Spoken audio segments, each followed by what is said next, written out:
listening to the Labor Notes Podcast, our weekly show on rank and file news and organizing tactics. I'm Danielle Smith, an organizer at Labor Notes. And I'm Natasha Elena Ullman, a staff writer at Labor Notes. When you picture a casino, you're probably thinking of slot machine lights beaming through plumes of cigarette smoke, players fanned around baccarat tables in shimmering cocktail dresses, and 70s disco blaring from the movie soundtrack of your imagination. But a casino isn't just this glamorous scene of gamblers experiencing sensory overload on windowless floors with indoor smoking. It's also a workplace, and a pretty dicey one at that. And that's only my first casino pun, be warned. Here to keep our puns in check are Tera Arnold, a casino dealer at the Horseshoe Indianapolis Casino in Shelbyville, Indiana, and our editor, Al Bradbury. Both of my parents actually worked in Atlantic City casinos when I was growing up, so it's a workplace near to my heart and so great to see such powerful organizing there. Welcome, Tara and Al. Hi, I love the casino puns actually, so keep them coming. They make great quotes for our strike picket line. One of my favorites were freezing for a reason. I can say that because we sure did freeze out there while we were out there for our 52 days, but it was for a great reason. So good sign. Also, don't gamble with your future. I'm all in with the Teamsters is one of my faves. Very nice. Thanks for having us. You won't catch me complaining about puns. I love them. Well, before we pry Tara for tips and advice on organizing, not how to improve your roulette strategy, let's start with a quick backstory, which our editor Al reported on last month in her piece, Indiana Casino Dealers Are Bringing Back the Recognition Strike. It's a fantastic and emotional piece about how Tara and her fellow dealers used a tactic rarely used now in union drives, and won, as we now know, after their successful election a couple weeks ago to join the Teamsters Local 135. We recommend reading it after you listen to this episode. You can scroll down to labornotes.org/archives. It made me tear up when I was reading our magazine on the A train. So let's get into the chain of events. Maybe one of the first things you should know is that dealers make just $5 to $7 an hour in wages and earn the rest from a tip pool and based on their hours each day. This is one of those cases where even management knows how little they pay dealers because they explicitly capitalize on it.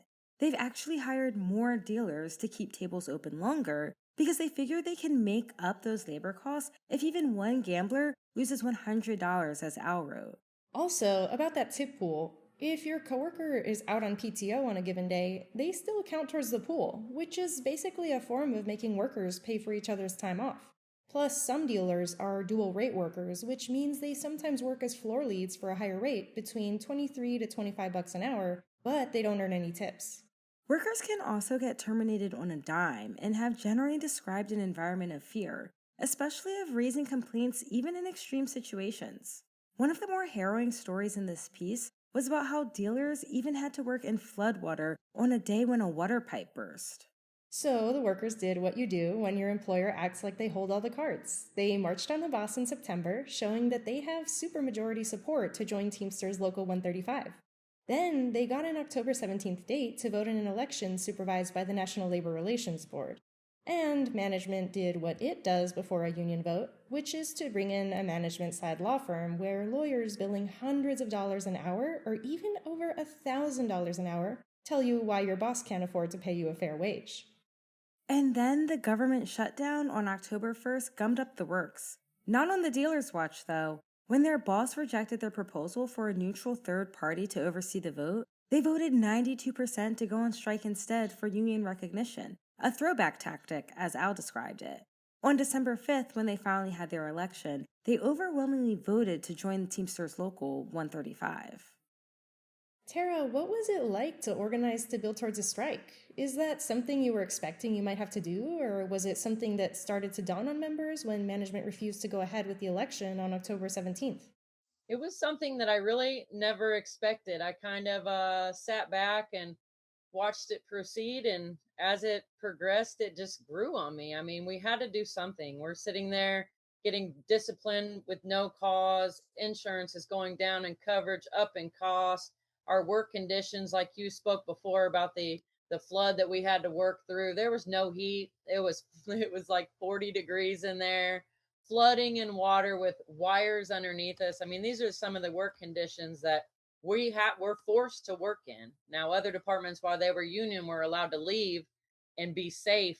We had nobody that had our back, and we're forced to be there, looking at losing our jobs, getting triple pointed. It was Christmas Day, and these are some of the working conditions that we're stuck having to work in. The wages are terrible, like you said, $5 to $7 an hour. Raises are minimal, 2 or 3%. You're looking at 2 or 3% on our raises at $5 an hour. So 10 cents a year when the cost of living has gone up 13-14% in the last couple of years. We're making 3%, 11 cents on our raises is not covering anything. So something had to be done. And I think I'm just the type of person that I just stepped up. I mean, the more I was around it, the more I just wanted to fight for it. And I'm telling you now, after all said and done, I bleed Teamster. I want nothing more than what we deserve in that casino. So I'm stepping up, and I'm going to do what I can for me and my brothers and sisters to get this done. Tara, if I can ask you a follow-up question, I found it just exciting hearing you describe that moment when the strike began. Can you just tell us a little bit about like what that was like to live through it? You were working at the moment when the clock struck, right? Yes, we all set our alarms for noon, and somebody got the word out. They knew it was coming. As we walked on the floor, it was nothing but intimidation. I mean, there was cops, IGC agents, executive management. They had people stay over. So the intimidation was just unreal. I mean, they wouldn't open the tables. They refused to open the tables. They sent us out on break. And as we joined outside on break, the stress level, man, people were sweating, just scared, of what are you doing it? Are you doing it? Are we really doing this? Like, it was just so overwhelming. I mean, there were tears shed. There was people that vomited because they were so just built up for this. And I'm telling you that noon struck and our alarms started going off. Our hands threw up. We told them no more work. We're going on strike. And everybody kind of looked around, and one after one, everybody's hands went up. Goosebumps. And look, I'm talking about it right now. I got goosebumps, but it was a feeling that I can't even, it's so hard. It was just so powerful to just see us all. We all marched out of there. They tried to intimidate people that were still on the floor, telling them they couldn't leave before they colored people up or got the money to people. And we stuck together. I stood there by one of my girls, Katrina, and told her I wasn't leaving until she left with us. We leave as a team. We walked out together, walked through that casino, and chanted on our way out, "We want union, and we want it now." And that whole casino heard us. It was just so powerful. There was tears. Oh my God. And as we walked out of the building, we drove off, and that was the last time we left, for the strike to start. Come around the corner, and we're like, are they going to be out there? Like, are we like, is this real? We pull out there, and there was probably 250, 300 people out there just cheering us on, ready to go, striking with us on that first day. And we marched to the picket line together. It was so powerful. Something I've never even imagined that I would ever go through or feel ever in my life. It was amazing. Tara, that is so incredible. My next question is actually for Al, which is like, how common is that? Like, how much are people doing recognition strikes today? And what have they kind of been like, how have they been used historically? They are very rare now. I think we have reported on one other strike for recognition in my 13 years at Labor Notes. Perhaps there have been a sprinkling here and there.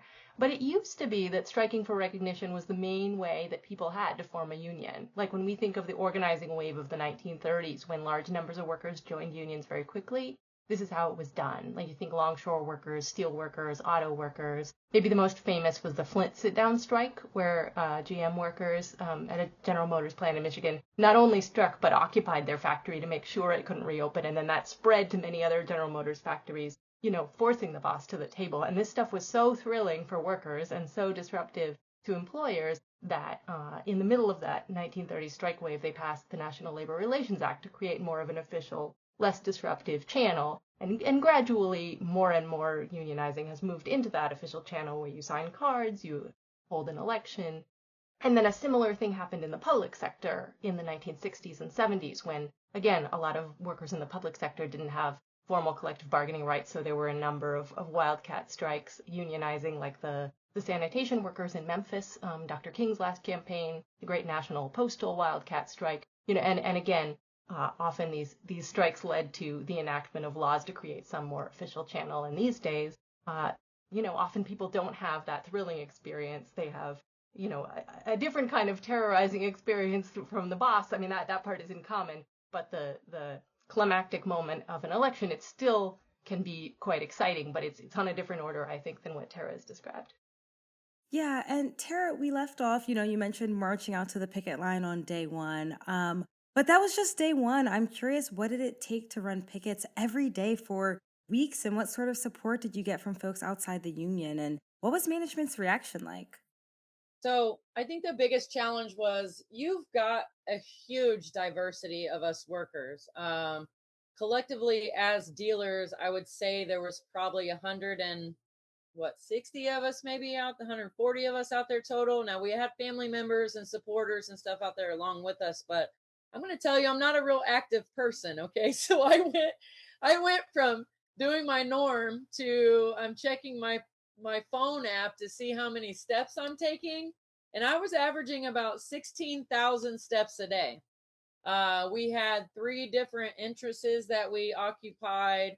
This was a 24/7 strike, spread out collectively. Like on day shift, we probably had 8 to 10 people per entrance and continuous picketing. Now, we did have some challenges with the weather, a lot of rain. Well, we went through a couple different seasons, let me tell you, because we started out, the sun was shining, it was nice. We were out there playing dice while we're picketing, having fun and cornhole, to all of a sudden these storms come in and the rain was just unbearable.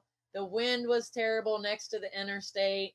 And then it turned to snow. So now I go back to talking about diversity. We have people from 21 years old to 70 years old. And when you look at that, you look at people with medical disabilities, mental health issues, just there was people with diabetes issues, blood pressure issues, heart problems, mental health issues. And I'm telling you, the solidarity of us out there was just incredible. I've got a couple coworkers on my shift that they're a little older, dealing with some medical issues. And I told them, like, we took turns. So we would, you know, 6 of us would pick it, 2 of us would rest. We'll rotate. And then those would pick it, next person would rest. And I would try to step up for the people that couldn't. There were people that couldn't do the 16,000 steps that I did every day. And we all looked at each other and knew we were family and we were going to step up for the others that couldn't do it. And we did. Like, I would just say, sit down, I'll take your chance. And then we opened another picket all the way out at the front entrance. So we stuck up for each other. We picketed militantly. We were out there nonstop, going through cars from curb to curb with our flags, music, bullhorns, megaphones, microphones, putting it on social media, just trying to get it out. We handed out more flyers than I can even imagine. Thousands, 10,000s of flyers to customers coming in, just trying to get them to support us, not cross our picket line. We played major roles in turning around trucks. Now that was a big one for them. We shut down Pepsi, Cisco, US Foods, Kroger was supportive for us. So we shut them down inside on their food. And, that led to them making illegal movements with their trucks, trying to truck in food that were non-refrigerated trucks that didn't have weight tickets or CDL license. And they made a lot of illegal moves to try to keep their business going. And we were nonstop. We saw a salt truck coming, we turned them around. We saw a food truck coming, we turned them around. And we even had trucks that were non-union trucks that we even turned around. And my son was inside showing me pictures of the vending machines and letting me know that they've had hot dogs for 2 weeks straight because they don't have any food in there. These are some of the things that they've had to deal with. And I appreciate everybody that was in there. Thank you if you're listening, for sticking with us and being supportive. Everybody that was out there that helped us, that didn't cross the picket line, it made a difference. It helped shut them down and hurt them from inside to see that we meant business out there. So we did a lot. We were militant, and we did not give up. It was nonstop. We had to get the bullhorns because we were yelling so loud every day that many of us lost our voices after the first day. So luckily, Harbor Freight had some bullhorns for us, and we went and sold them out of them and passed them out along with some earplugs and got our voices heard. God, there is really nothing more beautiful than solidarity in action. I've got another question for Al. What kind of support and resources from the Teamsters made this type of strike possible here? There's a lot to say about that. You know, I think from the international Teamsters level, it should be said that this leadership of the Teamsters is supporting and encouraging strikes and militancy in a very different way than the previous administration of the Teamsters. So one of the things is that they have been, advertising and promoting the fact that they've increased strike pay to $1,000 a week for any local that asks for it. And even in this case, for strikers who are not yet, formally Teamsters, right? But who, were joining the Teamsters and the union provided that. And I think, when people are living close to the wire, being on strike, it's hard being out there in the cold, but it's also just hard doing without pay, and being able to have good strike pay from your union, I'm sure makes a crucial difference in sort of being able to hold out one day longer than the boss.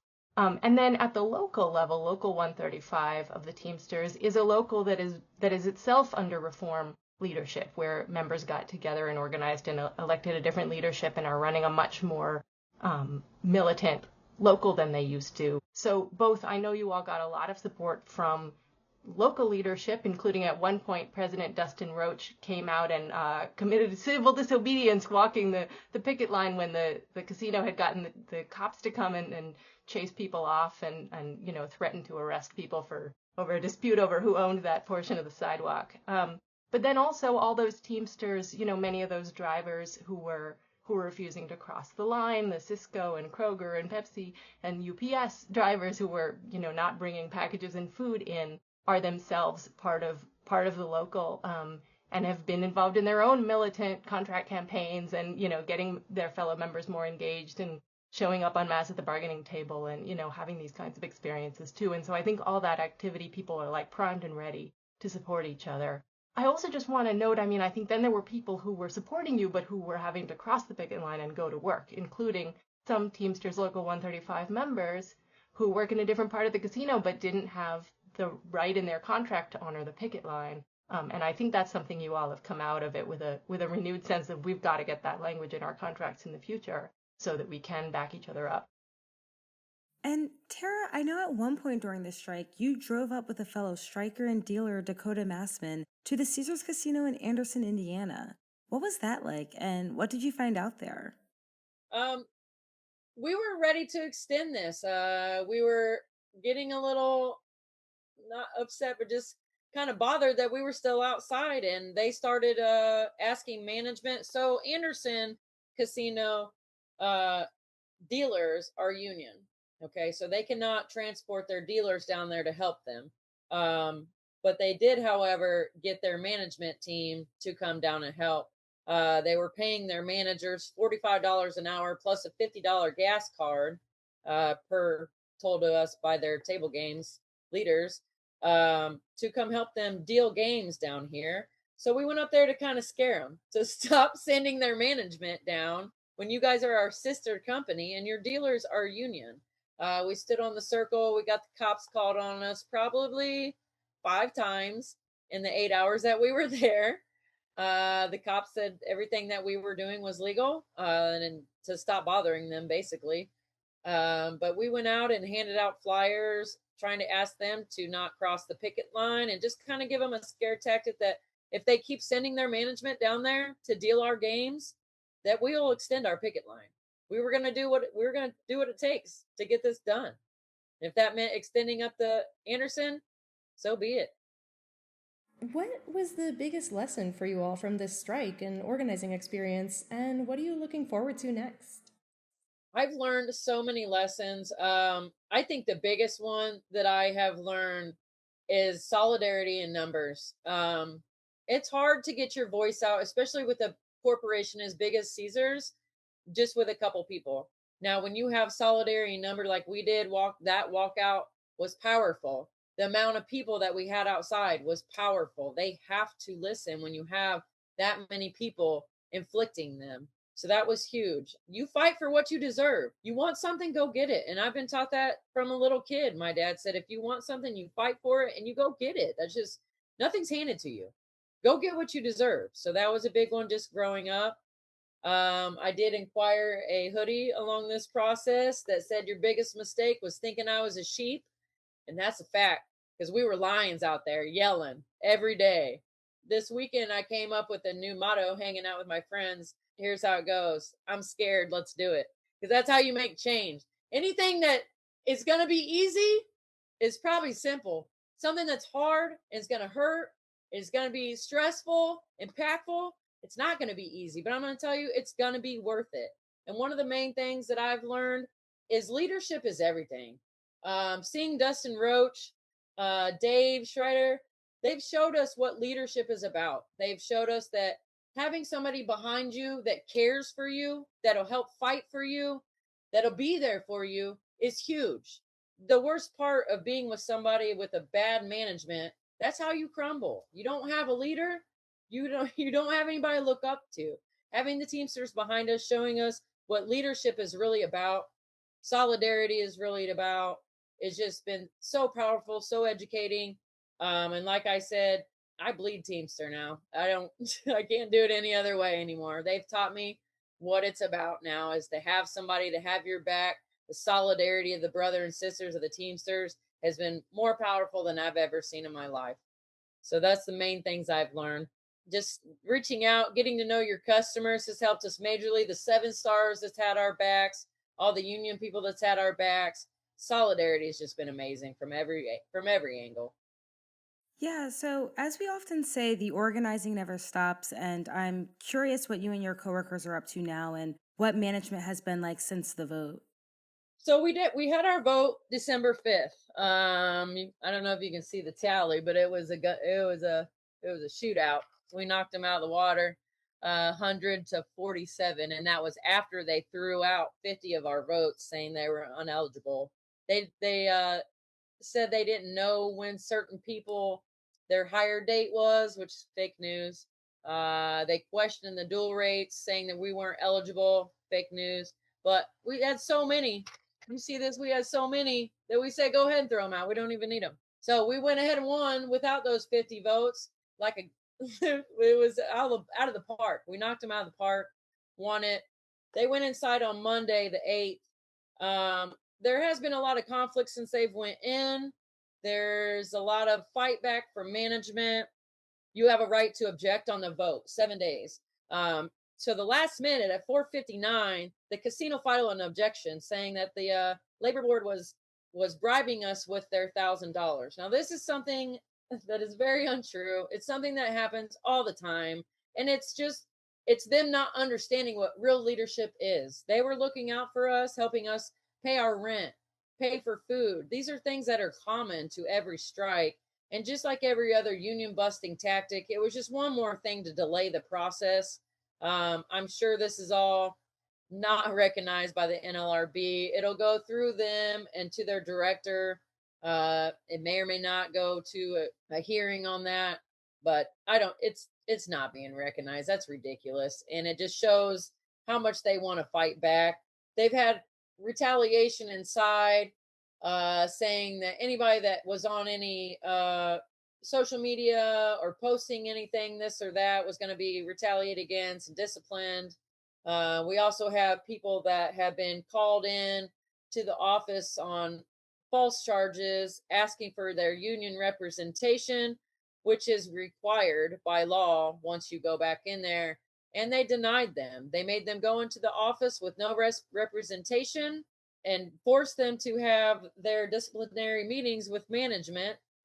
Even after other dealers are saying, I wish you guys would go back outside. There's just a big wall between us, but their management is not, it's split up. They're treating people differently than the people that were outside versus the people inside.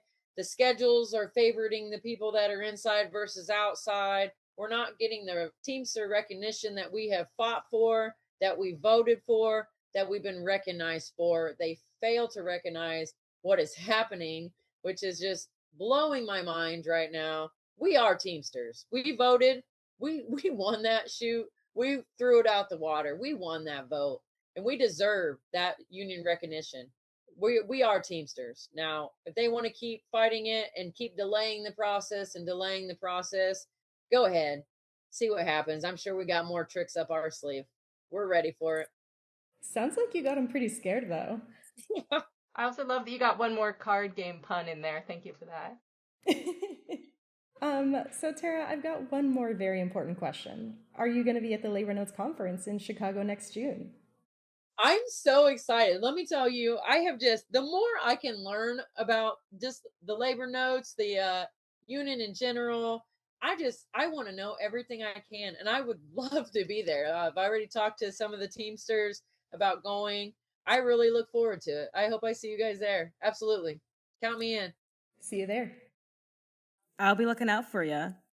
Thank you so much, Tara and Al. That's our episode. Please rate us or leave us a review on Apple or Spotify. If you're listening to us on Podbean at labornotespodcast.podbean.com, download our episode. We've got a couple online events coming up into the new year, including a Running for Union Office workshop on Monday, January 5th that Labor Notes is jointly hosting with the Association for Union Democracy. And our next What to Do When Your Union Breaks Your Heart workshop is on Tuesday, January 6th, featuring federal workers from the Federation of Government Employees, or AFGE, who oppose their union president's call for an unconditional end to the government shutdown. You can sign up at labornotes.org/events. The Labor Notes podcast is produced by Natasha Elena Oman, Sindhu Sundar, and myself. Our title music was written and performed by our coworker, Keith Brower Brown. See you next week. Solidarity, y'all.